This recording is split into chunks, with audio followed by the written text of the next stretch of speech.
Greetings and welcome to Unmuted. Unmuted is a place where we come to talk about things that some people don't want us to talk about, but we share information and inform our guests. I'm Judge E.J. Russell and I am your host.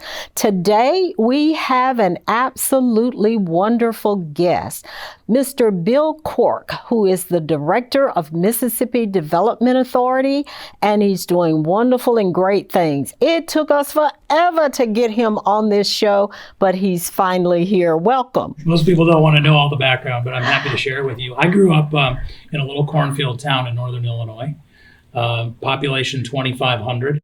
When I've taken trips through the Mississippi Delta, it reminds me of home. That's kind of where I grew up, in the row crops of corn and soybeans next to a hog farm.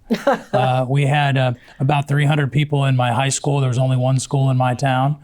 90 people in my graduating class. It was the biggest that ever graduated. Wow. And quite frankly, I couldn't wait to get out of there. I wanted to see the world. I received a military ROTC scholarship for the Marine Corps, went off to the University of Illinois, got married early, very early, wound up quitting school early after 2 years and joining the military. So I served in the Marine Corps for 4 years, and then came back and finished my degrees. I have a degree in philosophy and political science, and then a master's degree in urban and regional planning with an emphasis in economic development. And that degree I received in 1994. And so for the last 30 years, I've embarked on a journey through government, started with the Army Corps of Engineers, went into the private sector, worked in energy, back in government later, wound up in the South in Texas in 2006, 2007 timeframe, and have been in the South ever since. I came to Mississippi 8 years ago to take a role with the Hancock County Port and Harbor Commission down in the Mississippi Gulf Coast, where we were responsible for the Stennis International Airport, Stennis Space Center, the Port Bienville Maritime Port, the Port Bienville Railroad, and I had about 6,000 acres of industrial development property down there. And for 4.5 years, we had a very successful run, which got the attention of state leadership. And so when Tate Reeves was elected governor, he and his staff asked me to come and run economic development for the state of Mississippi. So I've been up here since September of 2020, right in the middle of the pandemic, which was a great time to try to travel and do economic development. But since then, I worked as the Chief Economic Development Officer and Deputy Director, and then in December, the governor nominated me to be the Executive Director of the Mississippi Development Authority, and so that's where I currently serve. And that's how I got here. And then I saw you at a conference, an economic development conference, and you said, "Hey, got to have you on the show." Gotta have. So that's how I got in this chair from all of that. So. Well, super. And I thank you again for being here with us today, because we have had some good success. I won't say great, or should I say great? I think it's pretty good. Well, yeah, it's at least a B+ at this point. Tell us, though, the journey to getting the last 2 or 3 large investments here in Mississippi. I know we had one up in the Lowndes County area. Then we've got a couple things coming to Madison County. Seems like everything around Lowndes County is booming. So tell us about those things. Since I came to the state level, we've done about 19,000 jobs and $21 billion in capital investment. $21 billion in capital investment. For Mississippi, that's no drop in the bucket. It's a historic record in a first term of a governor's administration, and it's and we started that journey in the middle of the pandemic, which is really quite remarkable, given that the whole world really shut down. But Mississippi is experiencing a real renaissance in terms of economic prosperity. We're at the very early stages of that. So, the fact that you're noticing that we're not a D or a D- and we're a B+ shows you that we're moving in the right direction. Those numbers are impressive, but I think what's more impressive about it is that the economic benefits have really been shared across the state. In the past, we've seen a couple of large projects show up from time to time, such as Continental Tire, which wound up here in Hinds County, or some of the other bigger announcements that you've heard about in the past, but they've been isolated. In the past 10 years preceding my tenure at MDA and the governor's tenure in the governor's mansion, they were experiencing one of these major economic impact projects about once every 7 years. We were averaging about $900 million in capital investment in the 10 years preceding 2020. We've shattered those records. I mean, it's just absolutely remarkable. We've closed about 140 projects to get to that $1 billion in capital investment and 19,000 jobs. We have over 140 projects in our pipeline active today, totaling over $50 billion in capital investment.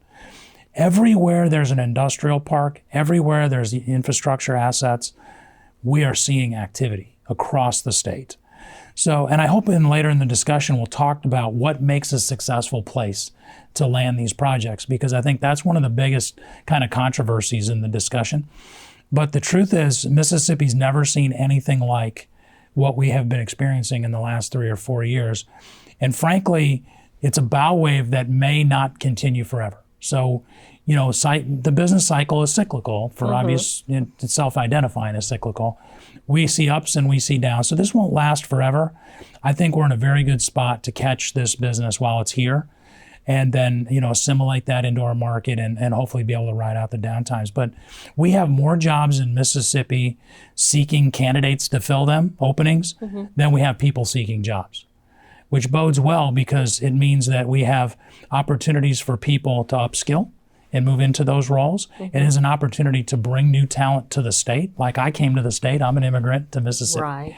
And a lot of people like me who came here saw the potential in Mississippi and are eager to contribute to its future. So I think I'm very optimistic about where we are and where we're going. And I don't think it's an accident. I think this has been a journey that's been going on for a long time. At least 10 or 12 years with some of our educational reforms and investment in utilities and in industrial parks, our renewed focus in the last few years on transportation infrastructure. Those things are really important to economic development projects, and people are taking notice. So as far as the individual projects that we've denounced, there's been 3 major economic impact projects in 15 months. The first was Aluminum Dynamics, which landed in Columbus. This project is really a wholly owned subsidiary of Steel Dynamics, which already has a major steel mill in Mississippi. That project is a multi-billion-dollar project, 1,000 jobs at an average wage of about $100,000 a year. Are they open? They are. In fact, in October, they had a preliminary job fair on a Saturday and Sunday at the East Mississippi Community College University campus. The line started at about 3 or 4 in the morning. Oh, wow. And by the time the weekend is over, for the first 300 or 400 jobs openings that they were advertising for, they had almost 4,000 people show up for those jobs. So when people say we don't have enough workforce, you'll find a workforce if you pay people really well, because people will line up for a $100,000 a year job. So that company never really worried about whether or not they would attract the workforce because their pay and benefits were excellent. Let me tell you a few of the tidbits about that, which I find really interesting. That company, in addition to the high salaries, offers profit sharing for their employees. So even though the base salary guarantees are somewhere around $93,000 a year, the average employee there will make over $120,000 to $150,000. The lowest paid employee that they reported to us was going to be custodial workers, averaging their base pay averaging over $50,000 a year for custodial work, plus profit sharing. In addition, the company offers 100% for all of its employees and all of their family members free 4-year college education at the school of their choice. Wow. So they've reported to us that they had employees that had a bunch of kids that were all college eligible, that were actually paying out more in college benefits than they were getting in their salary. That's how great that company treats its employees. Those are the kinds of companies that Governor Reeves and I have been trying to find to be a good fit for Mississippi, because I think in the past we were happy to take whoever would come. They were low wage, low benefit jobs. We seemed almost desperate to get them. And now I think we can be a little more choosy because people realize we have a low cost living environment. We have people willing to work hard, and we don't have to settle for low-wage jobs in Mississippi anymore. And I think that's one of the stories to tell. The second major announcement was the electric vehicle battery project in Marshall County, which is a multi-billion-dollar investment. They'll have a couple of thousand jobs there assembling batteries. And these electric vehicle batteries have two purposes. One is to support the commercial trucking business. The joint venture that put that project together is a partnership between PACCAR, which has an engine plant in the Golden Triangle area, Daimler Truck and Bus, and Cummins Engines. So you combine these three companies together, they have a market capitalization of about $80 billion and control about 70% of the U.S. trucking market. So very good possibility that the electric trucks of the future, moving commerce and product all around the United States, will be powered by Mississippi-made batteries. Wonderful. So, and of course, improving our environment, right? Mm-hmm. So less emissions for those trucks. What's nice about this, because there's some controversy about electric vehicles and whether they're going to work or whatever, we're not too worried about that, because these partners have also viewed the fact that if the adoption rate for these trucks is slower than expected, these are the kind of batteries that can be used in industrial power backup. So, for example, if with all the power and grid instability we may be experiencing here because of the demand on our power grids, companies are going to want to have basically battery backups for their manufacturing operations. This plant can produce those kind of batteries, like grid and industrial scale backup batteries.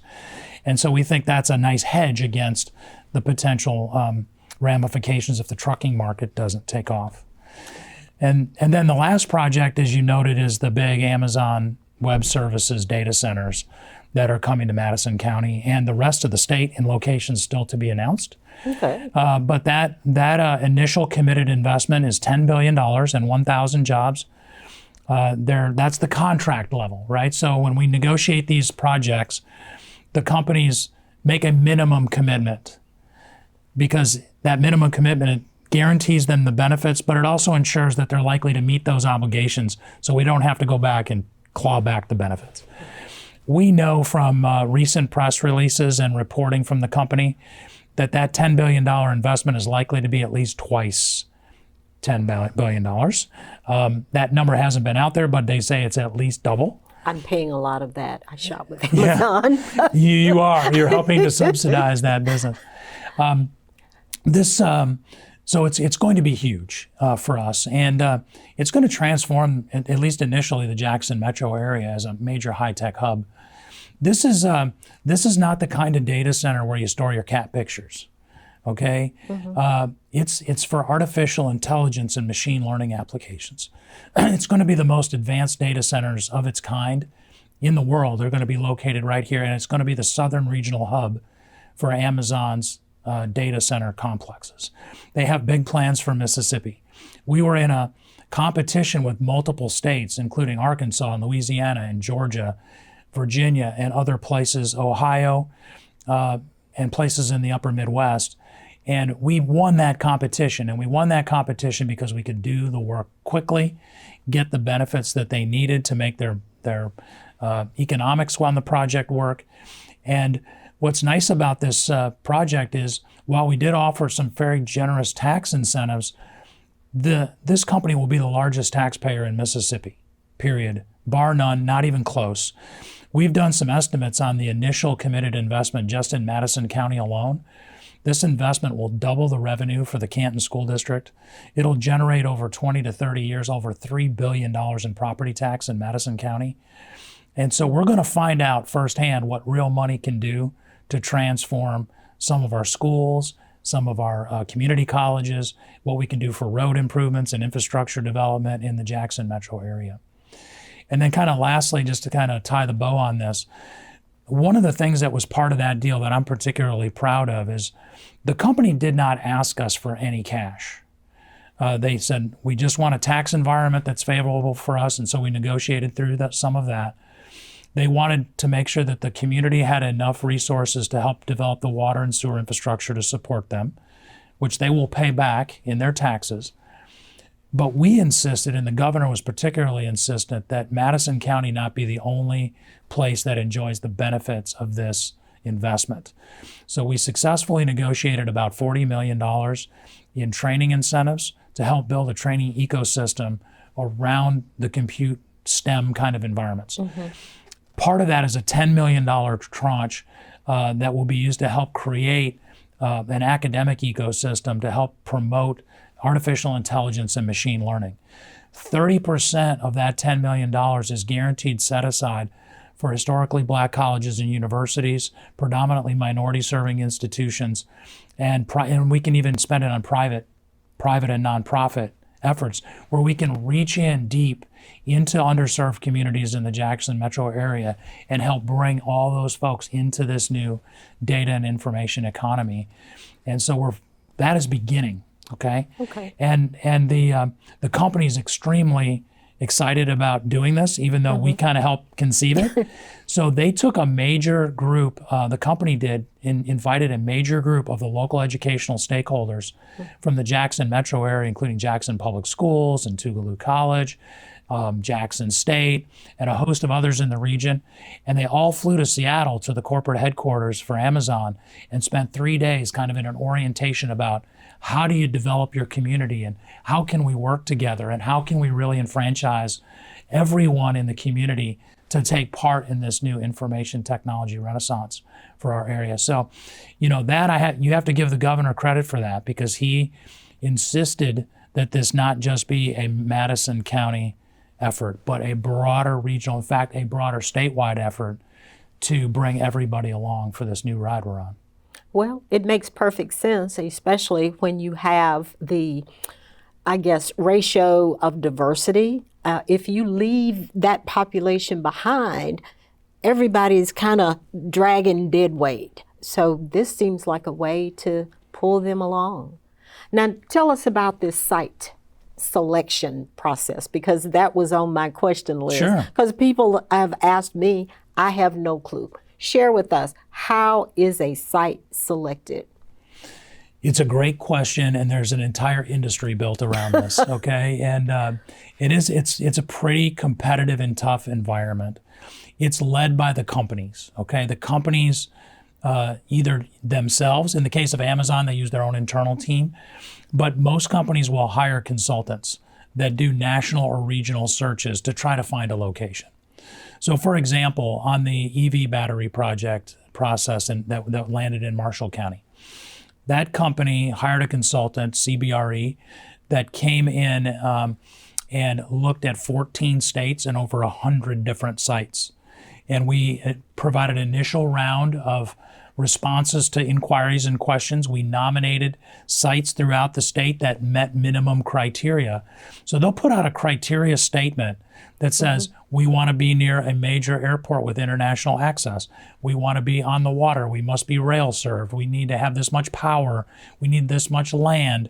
You need to be in a population area with no shorter than a 30-minute drive time to less than 1 million people. So they give a very, very detailed criteria of what they're looking for from a site. And we try to find the sites in the state that are best fit for those criteria. We submit those in a long written response. Sometimes the documents can be 4 or 5 inches thick with exhibits and charts and graphs and everything explaining our case. The consultants and the company then synthesize that information down, and they go from 14 states and hundreds of sites down to some kind of short list. Then usually the consultants will come and visit us, and they'll look at the community and they'll interview the stakeholders. And if we have multiple sites in play, which we do in most of these searches, they'll go to each of those communities. Sometimes if it's a really big project, they'll want to meet the state leadership. They'll want to meet the governor. They'll want to meet the lieutenant governor. They'll want to understand what the political dynamics are going to be, how what kind of institutional stability they have, because it takes a long time from the decision to getting these plants operational. And they don't want, say, for example, an election to happen in the middle of it and then change the dynamic. Right. I mean, one example of that is the 2 projects we announced in January, the EV battery project and the data center. We had won both of those projects back in October. We knew we were the winner, but they waited until after the November election and the inauguration to make the announcements. because they didn't want to have any surprises in what was happening politically. Right. So this just goes to show it's a very rigorous process. So we finally get down to a narrow range of sites. So let's say we're in the top 2 or 3. It may be 2 or 3 states, maybe 2 of our sites in one state versus, say, an Alabama or a Tennessee. This is when we start to talk about money. This is when the incentives start to come into play. They generally want to know about your tax environment and your business climate very early in the process, but they don't typically ask us for incentives until we get to the final stages. Because incentives are not designed to are not designed as a giveaway. They're designed as a tiebreaker. So like you try to evaluate how much you've got to do to beat the competition. Every site has advantages and disadvantages, and so sometimes those advantages over one site may be cost related. And sometimes you can just write a check to close the cost gap. You know, like if, for example, in Marshall County, we were competing against a site that had a better cleared and graded site. That was if we had to, and we didn't. We had rolling hills, there were still trees on the site. So the company looked at that and said, that's a $20 million cost to us that we don't have to pay in the other community. So we write a check for $20 million to help close the gap, to make it so we can win, because they're not going to pay that if they don't have to somewhere else. So the incentives are designed to try to level the playing field at least, plus a little bit more. But it's not a huge giveaway. If we're writing an incentive check, it's because we're trying to break the tie. And that's the way other states play the game. So at some point down the line, you win, you're notified that you're the finalist. Then we go in through a period of extreme due diligence and negotiations, and that can take months. The very first time we knew we were going to be a finalist site on Amazon was in August of last year, and we didn't finish the negotiations on the contract. Literally, I signed it yesterday. Oh, wow. So that's how long it can take to get through all the final details. And so it's a rigorous process from the initial contact with a major manufacturing operation to the final negotiation and groundbreaking ceremony can take a year or longer. In the case of Amazon, their first visit here was over 5 years ago. It was in 2019. And that's how long we had been working through that process with them. So this is not a process that is that we quickly decide, well, we're going to go, company calls us up, where are you going to put them? Well, we're going to put them in Greenville, or we're going to put them in Columbus, or we're going to put them in Harrison County. That's not how this works. It's a massive process of down selection and competition. The way communities win that is where the story is really told. Because, Tell us. Yeah, so it's a ground game, okay? Economic development is not won in Jackson. It's won on the ground in these communities. So to give you an example of Madison County, because they're right up the road, a lot of your viewers will probably be familiar with that site near Canton.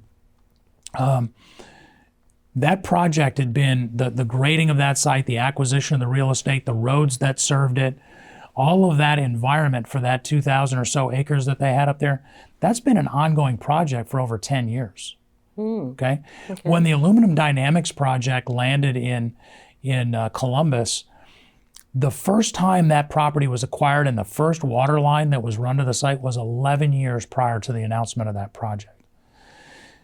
Those projects were bets that the local community made decades ago. Okay, it doesn't happen overnight. And so, for example, in the Golden Triangle, Joe Max Higgins, who's the developer out there, he's on his 5th mega site. He's been there over 20, almost 25 years he's been in the Golden Triangle. And he's slowly but surely assembled the land, got it served with utilities, got it cleared up, got it all entitled and zoned, done all the things they do so that when a project comes, they can put a shovel in the ground tomorrow and start the business.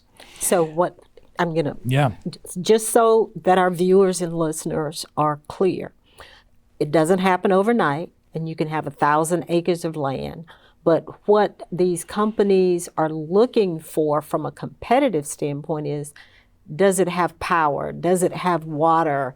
What kind of improvements have been made to that so that they don't have to come in and spend millions of dollars or time right. Before they can even know if they can build their plant? That's correct. That's exactly right. Okay. I like to preach a little code, and when I talk to community leaders, and I said, look, you always have to put yourself in the company's position. You're trying to sell yourself to the world, and you want companies to buy your product, okay, whatever that may be. You have to then put yourself in the buyer's position. How do they think? What's driving them? What are their key drivers? And it doesn't matter what company it is, where they're from, what country they're in. There are three things that they always come down to: speed, risk, and money. You can derive every single thing around speed, risk, and money. So when a community leader says, look, I've got an industrial park in my community and I haven't had any action, okay? So I'll ask them, great, have you had all your environmental due diligence done? Well, no, we haven't done that. Okay, well, number one, that's time, because you have to now go do the study, okay, which no one's going to sit around and wait for. Two, you don't know what risks are there. You don't know if there's a buried tire dump in that site. That ammo site. Right, exactly, exploded ordnance. I used to work on an ammo plant, so I know that. And you don't know you don't know how much it's going to cost, even if you knew those things or could find those things out. No company is going to come into a site that has those kind of factors. And even when you have, like in Marshall County, where you've got a utility plan and you've got the land under option and purchased, and we still had to go figure out how much it's going to cost to get that site leveled and graded, spent millions on preliminary engineering studies that took months to produce. The only way they were able to convince the company that the speed, risk, and money were all mitigated was to provide credible evidence through studies and engineering plans and other methods to try to convince them that that's true. So just because you have 1,000 acres of flat land in the middle of the Mississippi Delta, for example, you don't have a product. And even if you did, the state's not going to decide where that project goes. Okay, the company's going to decide where that project goes. And some of the things that they think about are access to transportation corridors, making sure that they don't have bridges to cross, because if the bridge goes out, that there's only one way in and out of a site. Those things don't work. So there's a whole host of other drivers that, depending on the industry, will qualify or disqualify a site. Most of the product we have in the state now is sold. We have very little major mega sites left that are ready to go. That is why the governor has put out a multi-year strategy to do site development programming. We've asked for $100 million in this legislative session for site development. Over the last 3 years, the legislature and the governor have agreed, and we funded $80 million of this, and have over $120 million of total programs with local match and leverage. Every site that has had an announcement that you've heard about recently has participated in this program to help get it to the point of being ready. And so, the companies decide, but they can't decide if you don't have a product. And I think that's the most important thing. People don't understand what product is and how the buyer perceives the product in terms of speed, risk, and money. And I visit with a lot of boards of supervisors and city councils and mayors, and they ask me, hey, I've got my industrial park out here. It's 5 acres, okay? And that's nice, but that's a very small parcel of land. It might only really house maybe a 20,000 to 30,000 square foot manufacturing concern. That's only going to support maybe 10 to 15 to 20 jobs at most. What are you going to do to get that particular site ready so that you address speed, risk, and money? One of those things is to know, if you want to address speed and risk, you're going to have a shell building on the site, because the company can then see it. They can know when they can move in that they're already going to have a building there. So that's part of the product mix. And then, of course, the number one driver for any business today is workforce.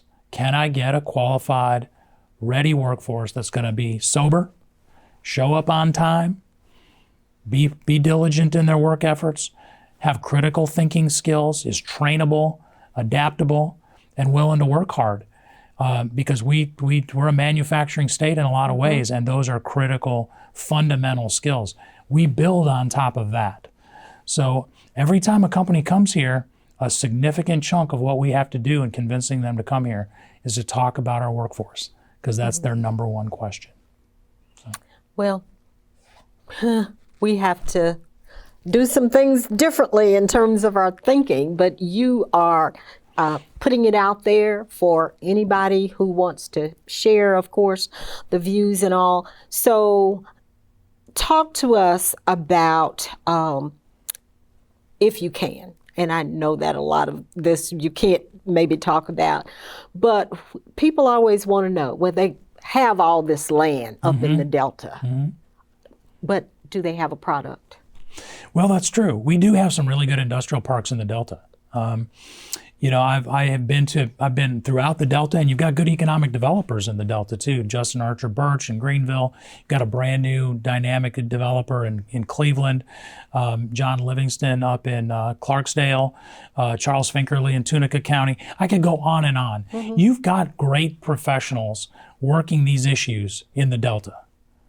Where I think the problem in the Delta is, we've got resource constraints and we lack political alignment. Okay, we have Tell us what all that means. Yeah, sure. So the political alignment question is really one of, does the elected leadership understand what it takes to win? Are they open to be trainable? Can they understand these key drivers that I'm talking about? Can they put themselves in the investor's role? And can they take a hard look at themselves and say, this is what we realistically can and cannot do, given what we are? I think I came from a small town. My first project out of graduate school was to write the economic development strategy for my hometown, which was a town of 2,500 people in the middle of the cornfield. That place today is over 30,000 people with 3 high schools. And a lot of what they did was took my advice 30 years ago and started a land acquisition strategy, infrastructure development in anticipation of future growth, so they could be prepared to receive it when it came. Now, a lot of these communities are going to say, but we don't have the money for that. That's true. I know that a lot of these communities suffer from, they're under-resourced. But there are a lot of resources out there, okay? You've got a number of overlay districts, say, for example, in the Delta Regional Commission, Delta Regional Authority, the Delta Council, economic development organizations. You have no shortage of federal programs that can provide this stuff. But you also have to have local responsibility. You got to make sure you've got an audit of your books that's clean, because the federal government isn't going to give you a grant if you can't balance your books and do a clean audit. We have a lot of those communities that are struggling with making sure that their finances are in order and that they can pass their audits, submit the necessary documentation to win the work. So are you doing all those things that you need to be doing to position yourself for success? You've got one of the most powerful committee chairmen in Congress in the 2nd Congressional District. I know Congressman Thompson wants to help every community in that area succeed. But I heard him in a rural infrastructure summit in Cleveland about a year or 2 ago scold everybody in that meeting saying, guys, I can't help you if you don't get your act together, okay? So we have a mutual responsibility to have the politicians understand what it takes to win and be able to discipline themselves to make sure they get the things necessary to get done. Not passing blame, just saying it's a factor. A factor. Right. Then once you have the basics in order, you have to be able to take advantage of the opportunities that are presented to you. The first opportunity every community in the Delta has, or anywhere else in rural Mississippi, because this is not a challenge just for the Delta.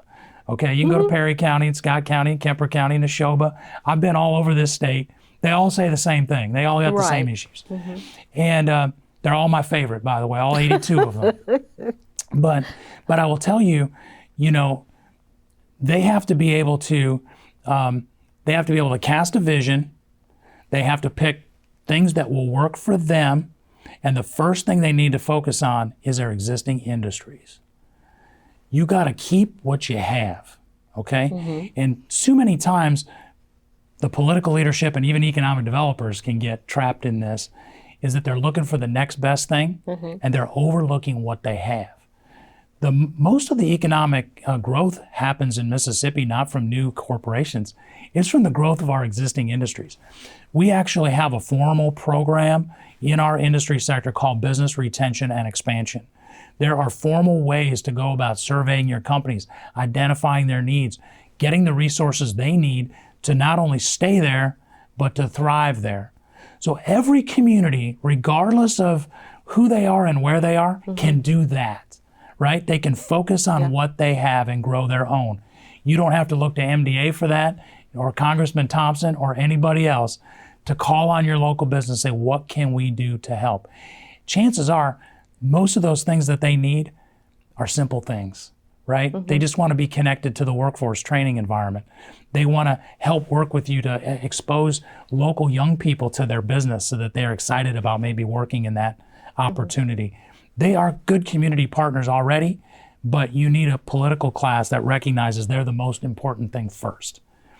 The best testimonial a community has for new investment are the people that are already there bragging about how great it is to be there. Right. So you got to take care of the base first.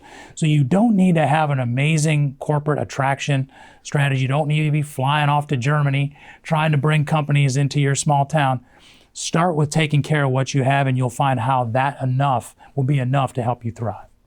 All right. And then start to land. I heard land acquisition. You got to have more than 5 acres in your industrial park. And then start to improve what you've got. Once you start getting that land acquisition, and when I say improve, I'm talking about with the water and with the utilities and getting an environmental study done. Seeing what's under the ground, if you will. That's right. You have to have all the unknowns have to be known. And for the things that are still unknown, you have to be prepared to mitigate those risks for the company, because they're not going to take them. They're going to go somewhere where that risk doesn't exist. So all of those things you just mentioned are critically important. Look, I'm a passionate advocate for sustainable development. I'm not a pro-growth guy. We use a lot of metrics that talk about, and I spouted some off, the number of new jobs, the number of new investment. Those are an interesting scorecard metrics, but really we should be asking questions in our communities, large and small. Jackson's a classic example of this, okay? It's it's our biggest metro area. You know, is our infrastructure being paid for just to take care of what we got? We should be asking those questions. Before we're building the next new road, do we have a position on how do we take care of our current roads in our town? What is our strategy for dealing with the sustainability of our existing infrastructure? Do we have too much? Should we be grinding up some of those roads and turning them back into gravel roads instead of trying to keep paving them and letting them be potholes? Those are legitimate questions. Do we need to have, do we have good public safety? Do we have water and sewer services for our basic citizenry? Those are kind of the infrastructure pieces.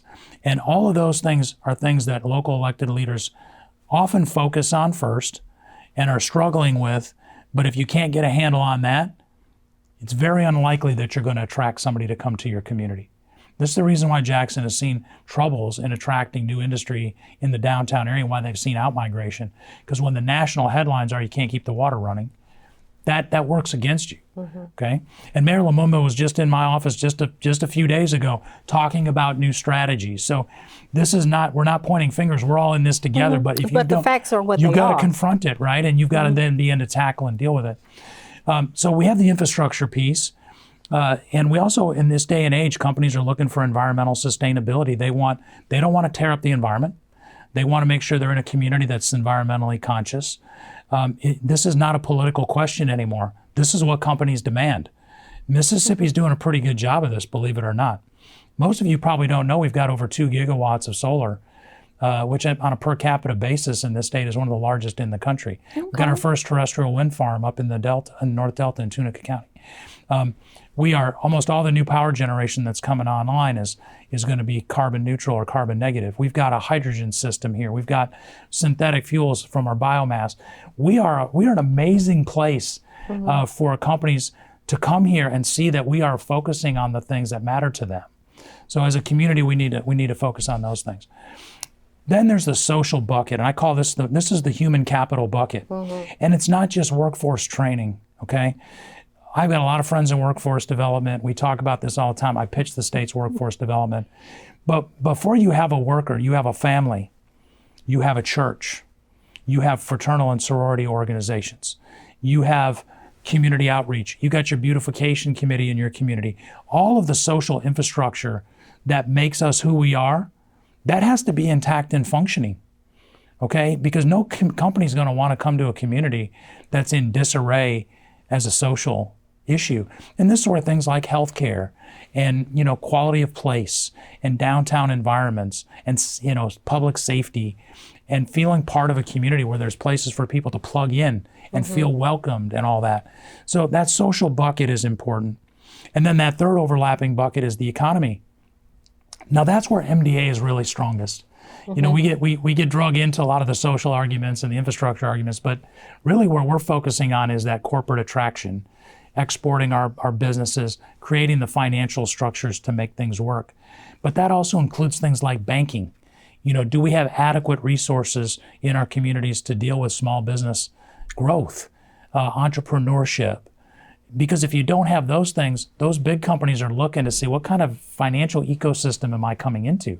Is this really a business-friendly environment, or is this a black hole where I'm going to drop my investment and I'm not going to see it grow into something greater for the community? Because these companies want to come in and help grow their communities. That's what they want to do. So we have programs at MDA that focus on the corporate attraction, some of the infrastructure development. Accelerate Mississippi's working on the human capital development. But at MDA, we're also working on finding those finance deserts in the state and trying to deploy resources to help with entrepreneurship and new business startup in places that had hard to access capital. We have $85 million of federal money that came in last year in what we call the Small Business Credit Initiative Program. About $15 or $16 million of that has been sent over to Innovate Mississippi, which is a nonprofit organization designed to support small business and entrepreneurship, to do equity in small businesses with a particular emphasis on women-owned, veteran-owned, minority-owned businesses.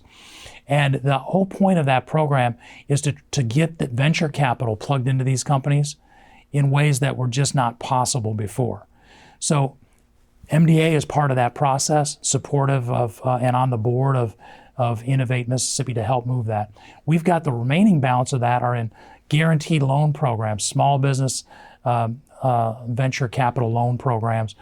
We have a whole bunch of different things surrounding loans that act as a bridge between the venture capital and, say, the traditional lender or SBA loan programs. We are trying to figure out ways to reach into communities that have had hard to bank kind of businesses, get their business plans perfected and get them access to capital that they had never before had access to. That's part of the economic bubble. So it's not just the big corporate shiny new toys that we all get all the national press attention, but we're working hard every day at MDA to bank the unbanked, to get access to entrepreneurship, to help grow the small businesses. We have a division at MDA called the Small and Minority-Owned Business Division, led by Carol Harris, who's an amazing leader, absolutely passionate and committed about women, especially women and minority-owned businesses. She runs a program called the Apex Accelerator Program, which is funded by the Department of Defense to help small and minority and women-owned businesses figure out how to plug into the federal procurement process so that they can win the small and minority business set-aside contracts. Just in the last few years, we've successfully helped companies land over $900 million in small and minority-owned set-aside business contracts through that program. So, you know, we are trying at all levels, the big companies, the medium-sized companies, the existing industries, the entrepreneurs and small businesses, at every layer of that business spectrum. You know, we're trying to provide a continuity of care at MDA that helps nurture those businesses through the process. So, you know, I think we started off the discussion today talking about optimism and the B+. I think, you know, I'm looking for the next couple of years to get us into that A range because I think we're going to start seeing the fruits of all of this work really begin. And it is a partnership between local government, the state, and the federal government to help make these things happen. And we have benefited from a lot of new investment from all those sources in the last few years. Well, I think it is absolutely amazing. I'm an undergraduate business major, so all of this is just really interesting to me to see how it all comes together, all of the different little niches that people can probably find a space to work to help Mississippi continue to grow. And under your leadership, seems like we're making some strides. Like I said, a B+. Well, I hope so. And I was a B+ student in public school too, so I feel like that's maybe the goodest I can get. But no, I really believe that this is Mississippi's time. I mean, I know it's kind of been a campaign slogan for the governor, but he's talked about our momentum. It's really palatable. You can feel it in the market. What I want to make sure, and the reason I'm here talking to everybody who will listen, is we want to make sure everybody joins that momentum. There's no reason why that can't happen. You know, as I travel around the state and I tour manufacturing operations around the state, you know what I see? I see the most diverse workforce I've ever seen in my career.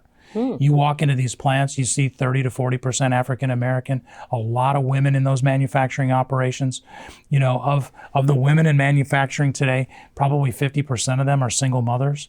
We have some real challenges on that economic front. We have housing and transportation and childcare and so many other things that we have to begin to really work that are going to be long-term problems to solve. There's not enough money you could print to solve some of these issues, but they are nonetheless challenges that we are grappling with.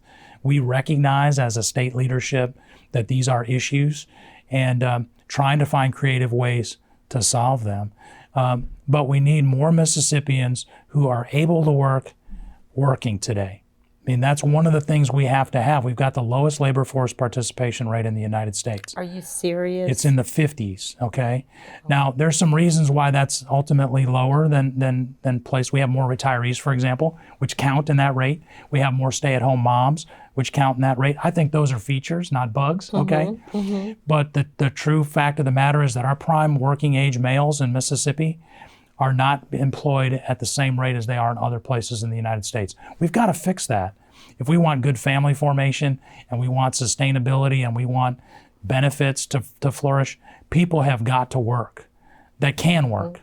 And you know, then there's plenty of programs out there in workforce development and other things to get them the skills to get them into these great high paying jobs. And if you're able to work and can work, you need to be working. You need to be part of the momentum. Because it turns the corner. But so often, and I've seen it as I work with other companies who are looking for employees, often it's just crazy stuff that makes some of the people in that age range you were talking about unemployable. They can't pass a drug screen. You know, that's a big deal with a lot company because you're talking about safety issues. How do you get young men to understand, leave the drugs alone, be sober. If you get your license suspended, get them reinstated. You need a driver's license to have dependable transportation is usually the way it's couched in an interview. But I mean, I don't know how you fix that. But well, I'm not good at fixing all the world's social problems. But I'll tell you, I have a personal story. My wife and I were teenage parents. We got married at 17 and 18. We faced very tough choices as young people. My mom was a maid. My dad was a landscaper. Okay, I come from humble means. We could have complained and we could have made different choices, right, in our life. In November, we'll be celebrating 40 years of marriage, and we have 4 children and 6 grandchildren. I don't have any great-grandchildren like you yet, but I'm hoping soon. You know, choices have consequences, and just because you make bad choices as a young person doesn't mean you can't work your way out of it. It's harder, okay? But giving up's not an option. And, I think there are plenty of good examples out there of people that want to help and want to be an ally and want to stand alongside those that need that additional assistance. I can tell you that in my experience, the governor and the legislative leadership and the people I've dealt with here in Jackson recognize these challenges. We recognize we have social problems, but it starts with personal responsibility. And that's not something you can legislate, and it's not something you can write a program to fix. It's going to take solidarity between those of us who have been through that process and been fortunate to stand with those who haven't and to help them along their journey to get there. And I think Mississippi is the kind of place, as I've found in my 8 years here, this is the place we can do it. We're small. We know everybody. Everybody's related to each other here, near as I can tell. This is where the Good Old Boy Network can help, right? Because if we're good old boys to each other and we lift each other up, I think we have a promising future together. And that's much more difficult in a place like California. which has 127,000 homeless people. Where in Mississippi, we have permanently unhoused about 200 people, according to the 2022 statistics. Okay. We could solve homelessness. It's 200 and some people. We could solve it, okay, if we just had the will and people get together to do it. California probably never going to solve that problem without a lot of terror.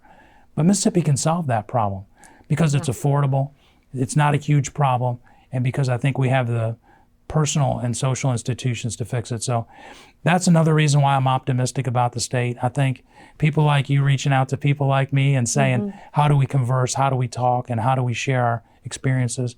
That's the way we're going to continue to grow and prosper in Mississippi. Well, I'm glad you're here. Thank you. And we're going to move that B+ to an A here so. very soon, very soon. Now, have we covered everything that you feel like the listeners need to know? Well, thanks for asking, because there's a lot at MDA we do that many people don't realize that we do. Like, for example, we're the state's energy office. Really? Yeah. I didn't know that. Yeah, right. So I got a few more I'm going to surprise you with too. But on the energy front, we've received over almost $500 million worth of federal money to assist with solar for all, it was specially targeted for low and moderate income housing to try to get people more sustainable energy products. Those programs will be rolling out. Energy resiliency, trying to move into more electrification for home appliances. That'll be done mostly through the vendors that sell these things, but for rebate programs to help with upgrading your appliances. We have all kinds of crazy programs. We run the state film office. Well, I knew that. So we have incentives for film, which is a grow. In fact, we've oversubscribed on our film incentives every year. We're trying to get more from the legislature just because we're starting to be a real film haven. We have the state's tourism office. Do you know tourism is the 4th largest contributor to our state's GDP? Okay. And we manage a direct fund that produced about $15 million to support advertising for the state last year, but had over 20 million visitors to the state, $7.5 billion in spend. I mean, we promote that at MDA too. I mentioned the small and minority owned business division. We do disaster recovery, so we're kind of at the hub of disaster recovery. We were kind of the epicenter for recovery for tornadoes and hurricanes and all that sort of thing. We have a financial services division, which supports local communities with, although these programs haven't been funded well or at all in recent years, but we had small municipal grants, micro grants and loans to assist with community development initiatives. I'm particularly proud of a program we have called Aspire, where we have communities nominate themselves every year. We pick about 5 or 6 communities in partnership with the Stennis Institute at Mississippi State. And we go into these communities that really are under-resourced, and we help them do the kind of things I was discussing earlier. Like, what do you have in your community? Let's map your assets. Let's help you gain political alignment. Let's pick a target of opportunity for us to go and try to get a win for your community.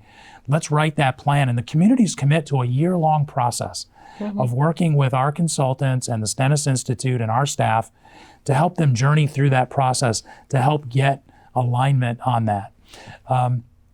We think that's been very successful. Dozens of communities across the state over the last few years have benefited from that. And it's really the state's way of, let's take that first step together. How do we do that? For information on those or any of the other programs we've talked about, our website is mississippi.org. And it's very easy to click down and find the programs and find something that interests you. So we have a program that has been around for a long time where we are recruiting people to retire to Mississippi. Okay, we've got a whole ad campaign around retirement. Clinton is a retirement community. Certified retirement communities. We run that program. We help with the certification of that program. We've morphed that program into a program. It hasn't kind of been branded yet. We're working on it, but it's called Coming Home. And what it's trying to do is use the same principles in marketing retirees to come here to get former Mississippians to come home. To come home and raise their families. Yes, wander around the world, go get your education, go in the military or whatever, but then come home and help build the next generation of Mississippi. So we're trying to market to expatriates. We're using things like the alumni directories at the universities to help reach out to former alumni that have Mississippi roots to bring them back here. And so those are kind of some of the interesting things we're trying to do to to help with the brain drain and the population problems and those kind of things. So fun stuff. Super. Tell me one last question I'm going to ask you. I know we talked about public safety, but where does the educational system fit into the site selection? We're back to where we started. Yeah, no, it's true. And this is because workforce and talent is the number one thing that we're focusing on at the moment. So a couple of years ago, the legislature got together and with the governor formed an organization called Accelerate Mississippi, which is a branded program, but it's restructured our Office of Workforce Development. And the idea with Accelerate Mississippi was to compete with better and more evolved programs in other states, like Louisiana's Fast Start, Georgia's Quick Start, AIDP in Alabama. These are programs that were designed essentially to assist new industries that are coming to the state to make sure that they can get the talent recruited, trained, and onboarded to support these new and emerging operations. And so the first effort at this is really this Accelerate Mississippi effort. And Courtney Taylor, Dr. Courtney Taylor, is the new executive director of this organization. And she's fantastic. And she's really kind of taken the lead on not only customizable training for workforce to support the site selection effort, but doing HR support, working with the Mississippi Department of Employment Security, who has a new executive director there that's been nominated, Dr. Bill Ashley, who used to work for me at MDA. So we have this very small cadre of people who are really committed and passionate about trying to mobilize our workforce to these new opportunities of the future. That works its way from the universities and institutions of higher learning into the community college system to K through 12. As an example of what we've done that's really innovative is on the Amazon data center project, we have a stratified incentive on training that starts with K through 12. So we have multiple millions of dollars that we've set aside where the K through 12 systems can apply for funding to help develop curriculum and instruction and get young people interested in the new data center and machine learning, AI, coding, and those kind of things. So part of that incentive package we did for Amazon was to focus on K through 12. Then we have another tier that focuses on the community colleges, training instructors, doing technical work, and then an entire pot of money focused on higher ed, both in the for-profit, private sector, as well as the IHL institutions, the public institutions in Mississippi, where we can build that ecosystem. Now, I'm going to tell you, we don't have a lot of solutions identified, but we know what the problem is. We've identified the participants, and we've got some resources. So the challenge now is, how do we make it happen? How do we make it happen? That's why we're still a B+ and not an A+, because we haven't done it yet in a major transformational way. So I'm excited that the Jackson metro area is going to be the first place we experiment with this, with almost $40 million in resources to go try to tackle some of this stuff. And it's a 3-party relationship. Accelerate Mississippi, Mississippi Development Authority, and Amazon Web Services will be the 3 kind of board of directors that will oversee this evolution and then bring all those stakeholders, like the ones I told you went to Seattle. They're all now coming to the table to help figure out, all right, how do we do this different and make it work? Make it work. And make it work, yeah. All right, opportunities. I'll be watching. Please. And listening and everything. But I just want to thank you so much for joining us today here on Unmuted. Bill Cork, Mississippi.org is where you can find more information on these projects and initiatives, and we're excited about where Mississippi is going to go, and I've learned quite a bit today, which is good. All right, we are out with them. Thank you for having me. And you can follow me on LinkedIn and Facebook, William Cork, on either one of those places, and you'll be able to stay in tune with everything we're doing. All right, once again, Thank you, Judge. I'll be listening. Thank you so much for being with us.